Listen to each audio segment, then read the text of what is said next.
अस्सलाम वालेकुम दोस्तों, मैं हूं आसिफ अली और आप देख रहे हैं आसिफ अली टीवी।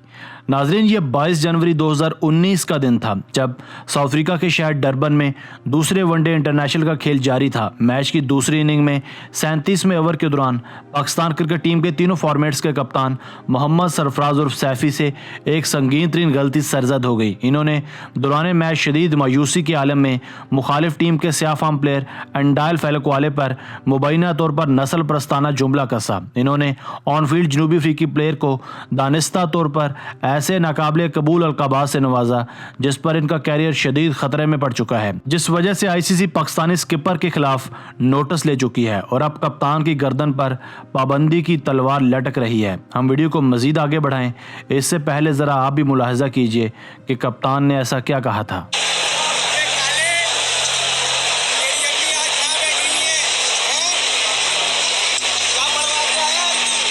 जी नाजरीन, आपने भी सुना कि सरफराज ने वाज़ा तौर पर एक रैशल कमेंट पास किया जिसे विकेट्स में लगे माइक्स ने रिकॉर्ड कर लिया। इत्तेफाक से उस वक्त कमेंट्री बॉक्स में रमीज राजा मौजूद थे जिन्होंने इस नस्ल प्रस्ताना फिक्रे को सुनते हुए इसको नज़रअंदाज करने में ही गनीमत जानी। इस वाक़े के बाद क्रिकेट की दुनिया में एक हलचल मच गई और हर जानिब इस बात को डिस्कस किया जा रहा है क्योंकि आईसीसी के सख्त तरीन ज़ाब्तों के मुताबिक ऐसे तज़हीक अमेज़ जुमलों का तबादला शजरे ममनू है।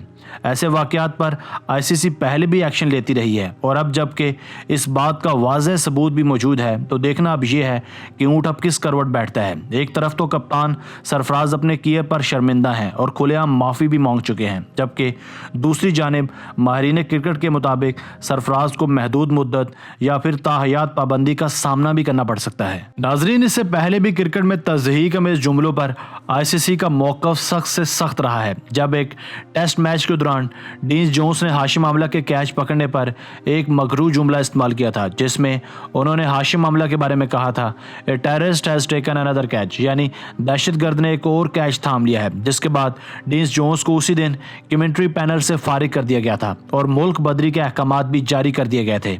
इसी तरह से इंडियन स्पिनर हरभजन सिंह के एंड्रू साइमंड्स को मौकी कहने वाला वाक़या भी किसी से ढका छुपा नहीं है। अब जबकि ये कमेंट किसी आम टीम मेंबर की जानिब से नहीं बल्कि खुद सरफराज की जानिब से इस्तेमाल किया गया है तो मामला और भी ज़्यादा संगीन है क्योंकि सरफराज महज एक टीम मेंबर के ही नहीं हैं बल्कि पूरे पाकिस्तान की नुमाइंदगी भी करते हैं। और इस मौके पर आईसीसी मेरे अपने ज़ाती ख्याल में ज़ीरो टॉलरेंस का मुजाहरा करेगी जिसका सारा नुकसान पाकिस्तान क्रिकेट बोर्ड और ख़ुद सरफराज के क्रिकेटिंग कैरियर पर होगा। यहाँ सितम ज़रीफ़ी ये भी है कि यह नस्ल प्रस्ताना जुमले का इस्तेमाल एक ऐसे मुल्क की सरजमीन पर किया गया है जो नस्ल परस्ती के हवाले से बहुत ही ज़्यादा सेंसिटिव है क्योंकि साउथ अफ्रीका पहले ही नस्ल परस्ती का बुरी तरह से शिकार रहा है और जिस वजह से यहाँ की क्रिकेट बहुत साल तक पाबंदी का शिकार भी रही है। आखिर में अल्लाह ताला से हमारी दुआ है कि इसका रिज़ल्ट चाहे जो भी निकले मगर वतन अजीज़ की बदनामी ना हो।